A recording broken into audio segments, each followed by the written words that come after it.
So you wash your hair and you're feeling all fresh, you're ready to start enjoying the wash day, you're optimistic and all, but all of a sudden after a few hours you're itching again. And you're wondering, why am I itching? What's happening?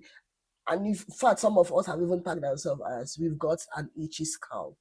But I'm going to shock you because most of the time, the reason why this is happening is because of some of the things we do.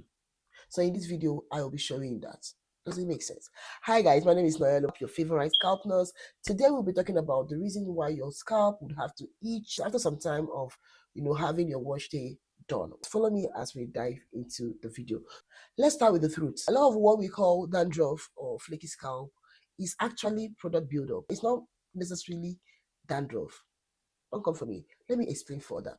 Because of the kind of things we do to our hair and knowing the fact that most people don't wash their hair as often as they should, what happens is that they have product buildup and keep on stacking and stacking upon itself. Even when washing it, you probably might not scratch it enough. The reason why your hair is itching is because of some kind of factors. The first is when you're not washing the way you should. If you're using a very wrong technique in washing of your hair, you might not really take off the dirt from your scalp as much as you should have done.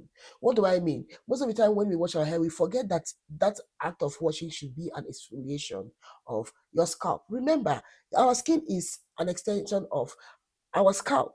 Okay, so our skin goes all the way down to our scalp, and it's why somebody can go bald and still have a skin over there. It's called the scalp because it has more of a sebaceous gland or more of the hair follicles that grow longer hair. But yeah, it is our scalp, it is our skin, and if we don't take care of our skin, I know most of us do have a bath with soap and water. Just imagine if you take your bath without using the soap. How do you feel? That's how your hair feels when you wash it without using a kind of thing to help with exfoliation. One of the tools I discovered and I've been using for a while and it's been working for me is using a hairbrush. Using a hairbrush is a game changer in my thing. Probably you're going to try it and see if it works for you. Or you can use your hands. Remember, our phalanges is also a God's gift to humankind. You can use it and focus on washing of your hair. Some of the second thing that actually might be a culprit to this is when you wash using little shampoo and little water. I know because of some of us trying to save our products for it to last longer, we might use little products even when our hair wants more of it. That is why we have to pay attention to, some of the things while we're washing our hair. Pay attention to how filmy the hair is, how dirty your hair is turning to be. Sometimes we might need to wash our hair like twice, 3 times or more because we have a lot going on the hair. So you have to focus on washing it with a lot of shampoo and condition it right. Okay, just to take out the build up, and also you can start again building up your hair. Hydration. And one of my favorite shampoos I would always recommend to people is to use a moisturizing shampoo. Why do I say moisturizing shampoo? Moisturizing shampoo or a hydrating shampoo, as the case may be, helps to retain your moisture while you wash your hair. So some of them even have this two in one that as you're washing, you're detangling your hair as well. So it gives it less, chances of breakage. So yeah, you can try it out. However, there are times you might be needing clarifying shampoo. So those times are when probably you have a lot of buildup. For instance, you did some kind of gel treatment on your hair, and you're not probably one or twice of washing might not really help it.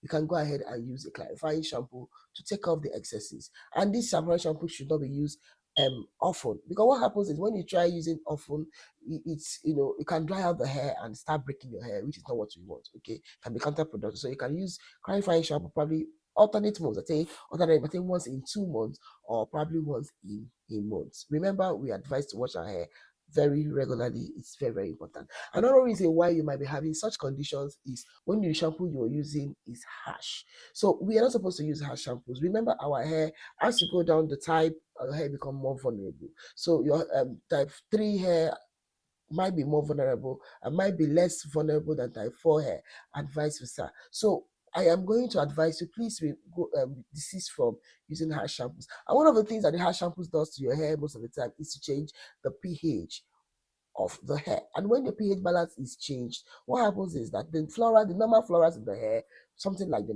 laser that causes dandruff or seborrheic dermatitis, as the case may be, start growing, start feeding and multiplying, and it goes out of proportion. I'm not saying products can be the only thing that can actually tip up this balance. Some things like hormones can do that. That is why you see women who are pregnant or people who are going through one cycle of their cycle of a menses or the other, start having these particular things. However, most of the time it's use of harsh shampoos that can change our hair. Even the food we eat can actually disrupt the pH of our hair, of our skin, and vice versa. Okay, so pay attention to the products you use because they might be detrimental. All right, I've talked about the reasons why, or because it's something that can cause your hair to itch after a wash day. Let's talk about what we can do to mitigate it now. I believe in practice and I believe in implementation. So the first thing first is remember that whenever you're washing your hair, it is a time for you to exfoliate your scalp. So please use a kind of exfoliating agent, probably a brush or your hand. You focus on removing the dirt, loosening up the dirt, and giving your skin a clean field. Secondly, pay attention to the kind of shampoos you use while you wash your hair. Don't use a very high shampoo. Use mild shampoos, shampoo that are hydrating in nature, that will help put back your, as in hydrate or condition your scalp and your hair while you wash your scalp. Secondly, remember that your scalp is important. Your scalp is important. So while you're washing your hair, please focus on your scalp, and then you can walk it through the strand. Many people wash their hair, like they wash the hair and forget their scalp, and that is why they have issues like this. So whenever you're washing your hair, whenever you want to go do a wash day, remember that your scalp is the soil. Okay, it is the most important agent, most important factor in your hair. And if it is not healthy enough, you can't have a healthy hair experience. Okay. Another thing I would also advise emphasize on is washing your tools. Please, please, please. You don't have to cross infect or cross contaminate your hair because of you not washing your scalp. Hygiene is very important. Whenever you're done with each wash day, make sure and ensure that you wash off your cleaning tools, keep it clean, and it is now safe for you to use the next time. Even you can go extra before you start using it to wash your hair, to redo a sharp rinsing or just sharp rinsing before you start washing your hair, so that the microorganisms that you remove in the other place, the dirt that you remove from the other wash days, will not be reintroduced to your hair. Above all, I want to leave you with this word. Your scalp is a living tissue. Treat it like your skin and you'll be all right. I hope you love this video so far. And if you do, don't forget to give us a thumbs up. Subscribe if you're yet not subscribed. Join the family, guys. Join it. And comment in the comment section about your experiences. And I'll see you in my next one. Bye for now.